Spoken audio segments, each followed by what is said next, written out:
Is too much tech in too few hands? Welcome to Market Insight. I'm David Pollard.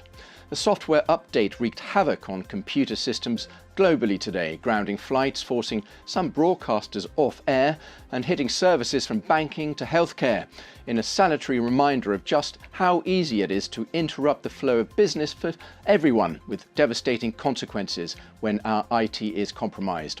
This, of course, in a busy week of business for markets, with earnings, the march towards the next Fed meeting, and a major sector rotation in stocks all underway. Well, joining me now is Anna Rathbun, Chief Investment Officer of CBIZ Investment Advisory Services. Welcome, Anna. Let's begin with that question. This wasn't a cyber attack, of course, but does today's disruption show that too much tech is in too few hands? Well, it's definitely a concern that one code update can have a ripple effect across the entire globe in terms of tech systems, bring down airlines and all sorts of havoc that it is wreaking through our lives. I think this is actually a discussion about infrastructure. So we tend to think of water systems and highways when we think of infrastructure, but we have a banking financial infrastructure. We also have a tech infrastructure that is global. So this is an infrastructure fail. So there needs to be a meaningful conversation about concentration risk, not only in the markets in the S&P 500, but certainly in terms of providers and vendors on the global tech platforms. What is the size and reach of Microsoft and their vendors? And as a consumer, whether you're a business, a large business or a small business, do I have concentration risk with my vendors? These are all conversations that we should be having, especially after today. Well, tech earnings are also obviously a key theme this week, with Netflix numbers. Reaction to those numbers has been muted despite the streamer smashing expectations on subscriber numbers. What's going on there? I think this is a symptom of high valuations. So, when markets are priced perfectly, anytime there's a small disappointment, you're going to see some losses. And that disappointment really came in the form of third quarter earnings guidance. But really, subscriber ads, they were almost double what the expectations were. And operating margins were actually quite healthy. So I think this is a small blip in the radar for now.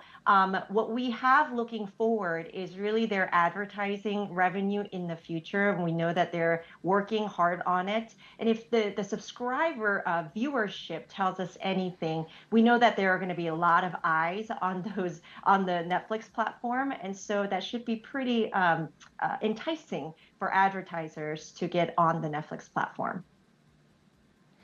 And what should we read into the results from Netflix in terms of what we may see next week from Microsoft, Alphabet, and Amazon? Well, if we're thinking of a bigger landscape of tech, we know that in the last several quarters, while their prices have been going up, they've also been delivering on earnings. So if we look at the first quarter, just the last quarter earnings, more than 50% of the earnings actually came from the Max 7 stocks. We don't think that's going to stop for the second quarter earnings, which is estimated to be about 9% year over year for the S&P 500 index.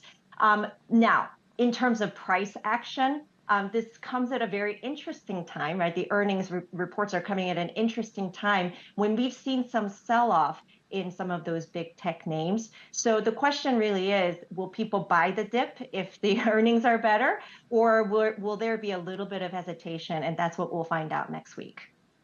Well, that brings me on to the next question is, what is going to happen with this long-awaited rotation into value stocks? Do you see it continuing? Do you see this broadening out?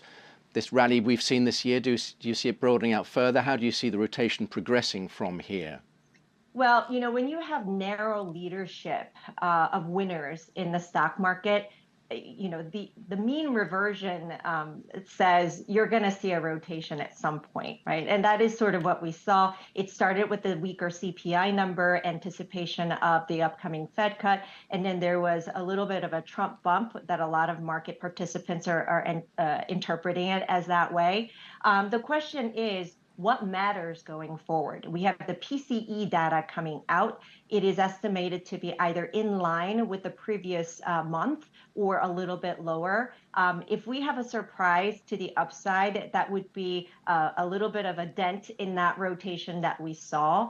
The small cap index in particular, about half of that index has floating rate debt. So it is highly sensitive to interest rate trajectory. So it really depends on the data that is coming in and what the Fed might do to have a sustainable rotation. At this time, that is uncertain. Well, as you mentioned there, we do get the Fed's favorite inflation metric, the PCE price index, next Friday. That's ahead of the Fed meeting at the end of the month. Is inflation benign enough yet to be sure of a rate cut? If not in July, then in September? So we don't think we'll get a cut in July. That is, less than 2 weeks from now, even if the PCE reading next week is soft.